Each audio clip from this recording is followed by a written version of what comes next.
Actuellement, le nivellement de la voie nécessite de gros moyens. Pour ce faire, de gros engins appelés bourreuses sont utilisés. Il existe deux techniques de travail. La première consiste à rétablir un profil parfait de la voie.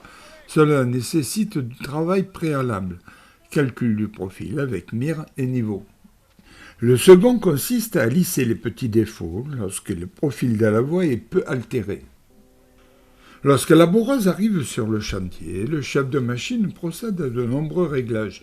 Informations à enregistrer sur l'ordinateur de bord, dévers, hauteur de relevage, valeur de ripage, puis il va mettre en place la machine et mettre les bourroirs au départ du chantier. Le représentant SNCF vérifie l'exactitude de tout cela, puis autorise le début des travaux.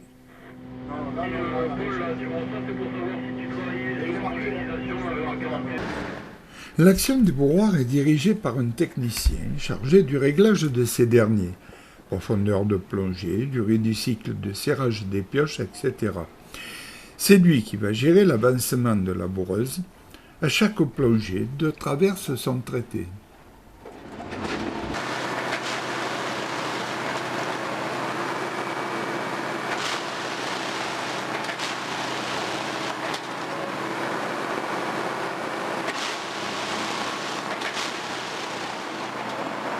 Lorsque des obstacles viennent perturber le cycle de plongée, le bourreur ne peut assurer seul le positionnement de ses bourroirs.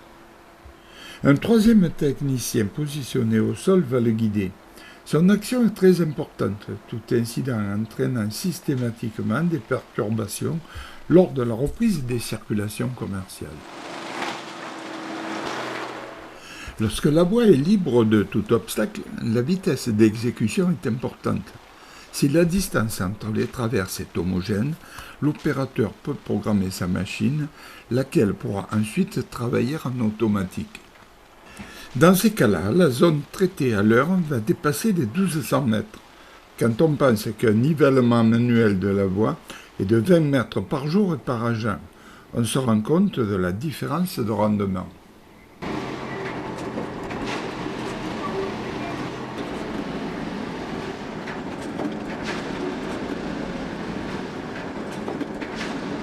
Lors de l'exécution du bourrage, le ballast est projeté dans tous les sens. Un système de balayage installé à l'arrière de la bourreuse permet de le régaler.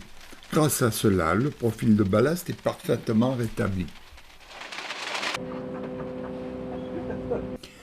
Afin de vérifier la qualité du travail réalisé, un dispositif d'enregistrement permet de la vérifier en temps réel.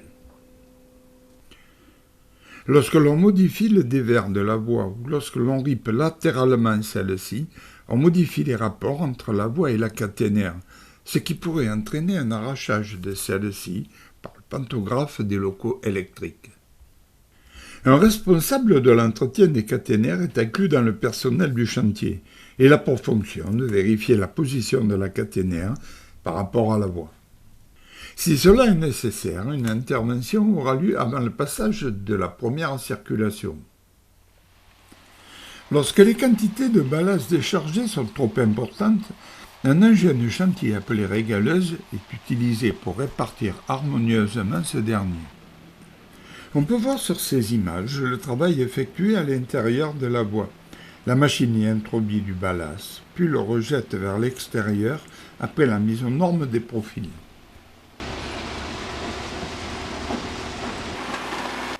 Après un travail de relevage de la voie, les cases entre les traverses ont été partiellement vidées. La régaleuse va pousser le ballast excédentaire restant sur les traverses et du fait remplir les cases vides.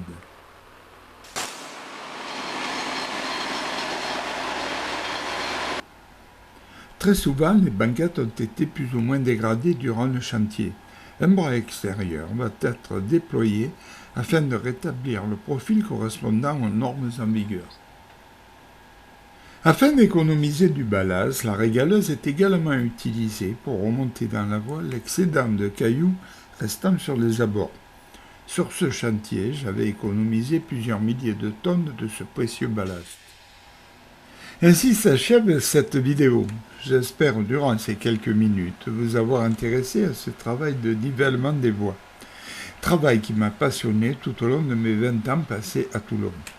J'ai durant cette période dirigé un cumul de chantiers dépassant plusieurs centaines de kilomètres.